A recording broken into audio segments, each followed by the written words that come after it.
अस्सलाम वालेकुम स्टूडेंट्स। आज हम बात करने जा रहे हैं biology 9th class chapter number 9 transport and the topic is the transpiration in plants. ठीक है, आज हम क्योंकि ट्रांसपोर्ट का चैप्टर पढ़ रहे हैं तो ट्रांसपोर्ट का मतलब ये कि एक जगह से दूसरी जगह मटेरियल्स की मूवमेंट हम इस चैप्टर में पढ़ेंगे। तो सबसे पहले हम ट्रांसपायरेशन पढ़ते हैं प्लांट्स के अंदर कि ट्रांसपायरेशन क्या होती है, व्हाट इज़ ट्रांसपायरेशन।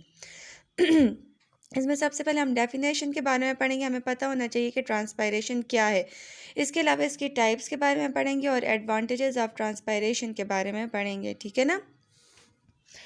ट्रांसपायरेशन और वाटर साइकिल की अगर हम बात करें, ये एक ही चीज़ है। ट्रांसपायरेशन की बात करें तो it is the process of water movement. मैंने आपसे कहा कि इस चैप्टर में हम मूवमेंट की बात करेंगे, तो ट्रांसपायरेशन वाटर मूवमेंट है through a plant and it's evaporation from aerial parts specially from leaves but also from stem and flowers. ठीक है, ये वाटर एक ऐसी वाटर मूवमेंट है जिससे प्लांट जो है वो एवापोरेट करता है वाटर अपने एरियल पार्ट से, specially from the leaves and also from the stem and the flowers.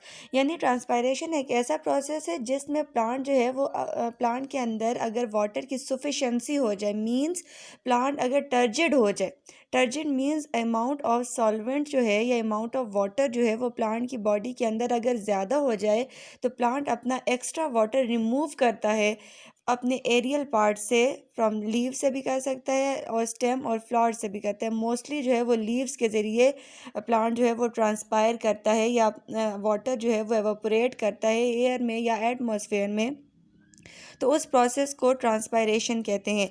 Transpiration एक ऐसा प्रोसेस है जिसमें प्लांट जो है वो अपना एक्स्ट्रा वाटर, उसके अंदर जो एक्स्ट्रा वाटर होता है अपनी होम्योस्टैटिक कंडीशन को मेंटेन रखने के लिए एक्स्ट्रा वाटर जो है वो रिमूव कर देता है एटमॉस्फेयर में। उस प्रोसेस को ट्रांसपायरेशन कहते हैं।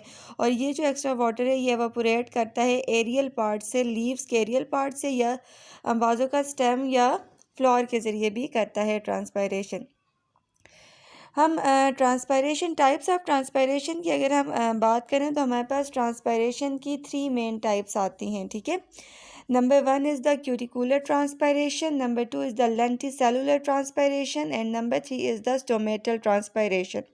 ठीक, सबसे पहले हम क्यूटिकुलर ट्रांसपायरेशन के बारे में पढ़ते हैं। The loss of water in the form of the water vapor through the cuticle is known as the cuticular transpiration। देखिए यहाँ पे आपको वाटर ड्रॉपलेट्स की फॉर्म में नज़र आ रहा है। ठीक है, अब यहाँ पे क्या इस तरह इस टाइप में क्या होता है क्यूटिकुलर ट्रांसपायरेशन में कि वाटर लॉस होता है प्लांट से in the form of the water vapours from the cuticle. Cuticle के ज़रिए वाटर जो है वो एवापोरेट होता है। अब क्यूटिकल क्या होता है? हमारे पास जो लीव्स होते हैं, लीव्स की एपिडर्मिस यानी आउटर सरफेस जो एनवायरनमेंट या एयर या एटमॉस्फेयर को फेस कर रही होती है, उसकी अपर सरफेस को एपिडर्मिस कहा जाता है लीव की। वहाँ पे हमारे पास स्मॉल पोर्स प्रेजेंट होते हैं जिन्हें क्यूटिकल कहा जाता है।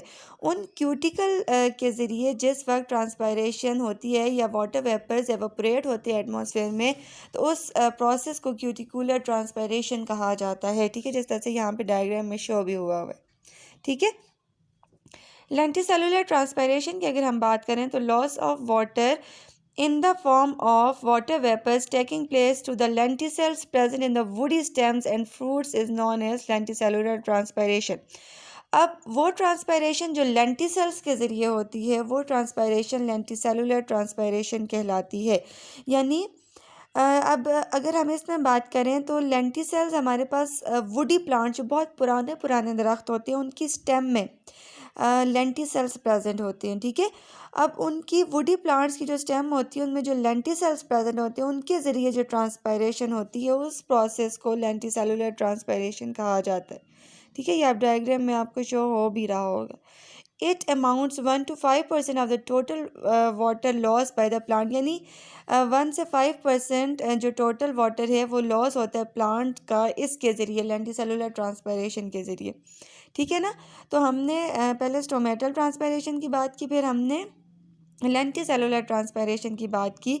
लेंटिसेलुलर ट्रांसपायरेशन स्टेम के ज़रिए होती है, वो लीव्स के ज़रिए होती है, ये स्टेम के ज़रिए होती है, वुडी प्लांट्स के स्टेम के ज़रिए। ठीक है, थर्ड वन अगर हम ट्रांसपायरेशन की बात करें तो थर्ड वन हमारे पास आ जाती है स्टोमेटल ट्रांसपायरेशन। प्लांट्स के अंदर सबसे ज़्यादा ट्रांसपायरेशन जो है वो स्टोमेटल ट्रांसपायरेशन होती है। More than 90% transpiration occur through the stomata. Stomata के ज़रिए जो ट्रांसपायरेशन होती है उसको स्टोमेटल ट्रांसपायरेशन कहा जाता है। Stomata are minute pores confined to epidermis of the green shoot and the leaves.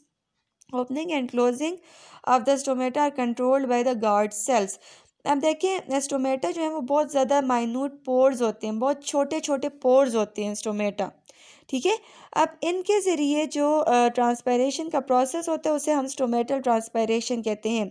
अब ये जो स्टोमेटा है ये भी हमारे पास एपिडर्मिस में प्रेजेंट होते हैं, ऑफ द ग्रीन शूट में भी प्रेजेंट होते हैं और लीव्स में भी प्रेजेंट होते हैं ये स्टोमेटा।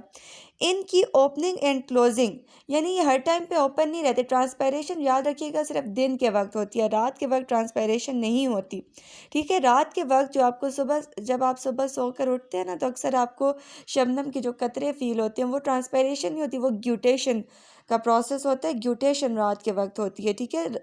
ट्रांसपायरेशन हमेशा दिन के वक्त होती है। अब ओपनिंग एंड क्लोजिंग जो स्टोमेटा की है वो स्टोमेटा जो है उसके हमारे पास 2 पार्ट्स होते हैं, गार्ड सेल्स और स्टोमा, ठीक है। अब ये हमारे पास आपको ये नज़र आ रहे होंगे, ये हमारे पास गार्ड सेल्स हैं। गार्ड सेल्स के दरमियान में जो ओपनिंग होती है उसे स्टोमा कहा जाता है, ठीक है। इनकी ओपनिंग और स्टोमेटा की ओपनिंग और क्लोजिंग को रेगुलेट कर रहा होता है गार्ड सेल।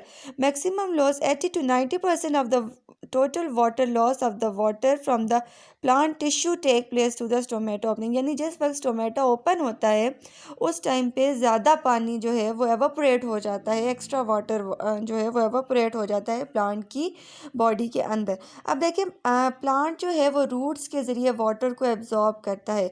अब रूट्स से लीव्स तक वो वाटर जो है वो जाता है जाइलम सेल्स के ज़रिए लीव्स तक, ठीक है। वहाँ पे क्या होता है कि वाटर जो है जब लीव्स में कलेक्ट हो जाता है तो एक्स्ट्रा जो वाटर होता है जो प्लांट ने यूज़ करना होता है वो तो प्लांट कर लेता है, ठीक है। जो एक्स्ट्रा वाटर होता है वो एवापोरेट हो जाता है, ट्रांसपायरेशन उस प्रोसेस को कहते हैं।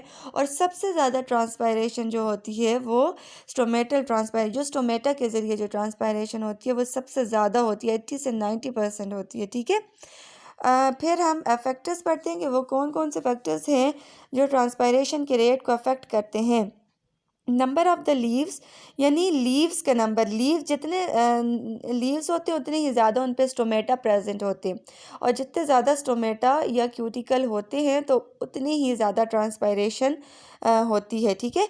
इनका डायरेक्ट रिलेशनशिप होता है। More leaves for spines are photosynthetic organ means a bigger surface area and more stomata for gaseous exchange, this will result in the greater water loss, ठीक है। जितने ज़्यादा लीव्स ब्रॉड होते हैं उतनी ही ज़्यादा ट्रांसपायरेशन का प्रोसेस होता है। Number of stomata, more stomata will provide more pores for the transpiration, जितने ज़्यादा स्टोमेटा होते हैं उतनी ही ज़्यादा ट्रांसपायरेशन होती है, ठीक है।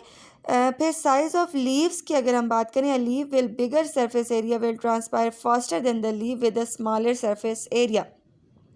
वो लीव जिनका साइज़ जो है वो बड़ा होता है, ज़्यादा ब्रॉड लीव होती है, उनके ऊपर स्टोमेटा भी ज़्यादा प्रेजेंट होते हैं, ठीक है।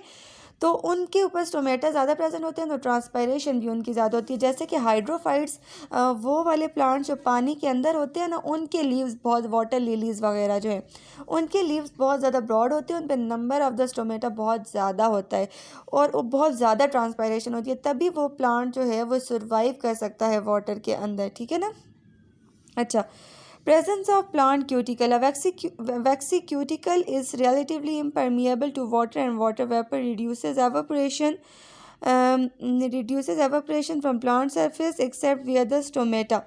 यानी एक क्यूटिकल प्रेजेंट होती है, वैक्सी क्यूटिकल जो कि लेयर होती है, ठीक है। वो क्या करती है, वो रिड्यूस करती है एवापोरेशन के प्रोसेस को।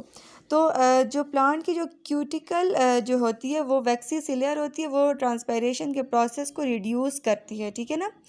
इसके अलावा टेम्परेचर की अगर हम बात करें तो आपको पता है कि हर प्रोसेस के लिए ऑप्टिमम टेम्परेचर रिक्वायर्ड होता है। जैसे ह्यूमंस का ऑप्टिमम टेम्परेचर 37 डिग्री सेंटीग्रेड है। ट्रांसपायरेशन का रेट जो है वो बढ़ता है जैसे जैसे टेम्परेचर बढ़ता है। Specially during the growing season related to opening and closing of stomata, क्योंकि जो टेम्परेचर होता है, जो लाइट होती है ना, लाइट सनलाइट, उसी से टेम्परेचर बढ़ता है। तो सनलाइट डायरेक्टली कंट्रोल कर रही होती है स्टोमेटा की ओपनिंग और क्लोजिंग को। तो जैसे जैसे टेम्परेचर बढ़ता जाता है वैसे वैसे ट्रांसपायरेशन का रेट भी बढ़ता जाता है। Relative humidity is the relative humidity of the air surroundings. The plant rises, the transpiration rate falls. It is easier for water to evaporate into dry air than into more saturated air. Humidity किसको कहते हैं? Presence of water vapour in the atmosphere. Atmosphere के अंदर जब already water vapours present होते हैं तो atmosphere के अंदर स्पेस नहीं होती, यानी ह्यूमिडिटी जब ज़्यादा होती है ट्रांसपायरेशन कम होती है, ह्यूमिडिटी जब कम होती है ट्रांसपायरेशन ज़्यादा होती है। ऑलरेडी अगर एनवायरनमेंट में या सराउंडिंग में स्पेस ही नहीं है तो फिर वाटर एवापोरेट करके कहाँ जाएगा? तो जब ह्यूमिडिटी कम होती है ट्रांसपायरेशन ज़्यादा होती है, जब ह्यूमिडिटी ज़्यादा होती है ट्रांसपायरेशन कम होती है, ठीक है ना। फिर wind and air movement. Wind, जैसे विंड की बात करें तो विंड जब ज़्यादा होती है ट्रांसपायरेशन का रेट कम होता है, और विंड जब कम होती है ट्रांसपायरेशन का रेट ज़्यादा होता है, ठीक है ना। विंड और ट्रांसपायरेशन का आपस में डायरेक्ट रिलेशनशिप है, ठीक है। Increase movement of air around a plant will result in higher transpiration rate. This is something related to relative humidity of the air. यानी विंड ही होती है जो ह्यूमिडिटी को लो करती है, ह्यूमिडिटी को एक से दूसरी जगह पे सराउंडिंग में पास कर देती है, जिसकी वजह से ट्रांसपायरेशन का रेट बढ़ जाता है। सॉइल मॉइस्चर की अगर हम बात करें, when the moisture is lacking plant can begin to senses, यानी जब ज़मीन नम नहीं होती तो ट्रांसपायरेशन का रेट कम होता है, और जैसे ही ज़मीन मॉइस्चराइज होती है, मॉइस्चर होती है, ट्रांसपायरेशन का रेट ज़्यादा होता है, क्योंकि वाटर की अवेलेबिलिटी होती है ना सॉइल मॉइस्चर में, ठीक है। टाइप ऑफ प्लांट की बात करें तो plant transpire water at different rates. Some plants will grow in arid region such as cacti and succulents conserve previous water by transpiring less water than other plants. और ये plants की type तक होता है। अब जिस तरह हाइड्रोफाइट्स हैं उन पे नंबर ऑफ द स्टोमेटा ज़्यादा होते हैं क्योंकि उनकी अवेलेबिलिटी ऑफ वाटर ज़्यादा है। ज़ीरोफाइट्स जो कि ड्राई एरिया में एग्जिस्ट करते हैं उनमें उनके लीव्स स्मॉल होते हैं, उन पे नंबर ऑफ द स्टोमेटा इतने नहीं होते क्योंकि ऑलरेडी वाटर की शॉर्टेज है। तो ज़ाहिर सी बात है प्लांट में ऑलरेडी वाटर की शॉर्टेज है, तो अगर स्टोमेटा ज़्यादा होंगे, ट्रांसपायरेशन का रेट ज़्यादा होगा, तो उस सूरत हाल में प्लांट सर्वाइव नहीं कर सकता। ये हमारे पास फैक्टर्स थे कुछ जो हमने ट्रांसपायरेशन के बारे में पढ़े। ट्रांसपायरेशन के फ़ायदे ये हैं कि ये प्लांट को मेनटेन रखता है, एक होम्योस्टैटिक कंडीशन में प्लांट को रहने में प्लांट की मदद करता है। दूसरा, ये गैसेस एक्सचेंज में भी मदद करता है, ठीक है। और प्लांट के अंदर जो एक्स्ट्रा वाटर होता है उसकी रिमूवल में भी मदद करता है, ठीक है। तो आज हमने ट्रांसपायरेशन के बारे में पढ़ा। Hopefully you understand it. Thank you.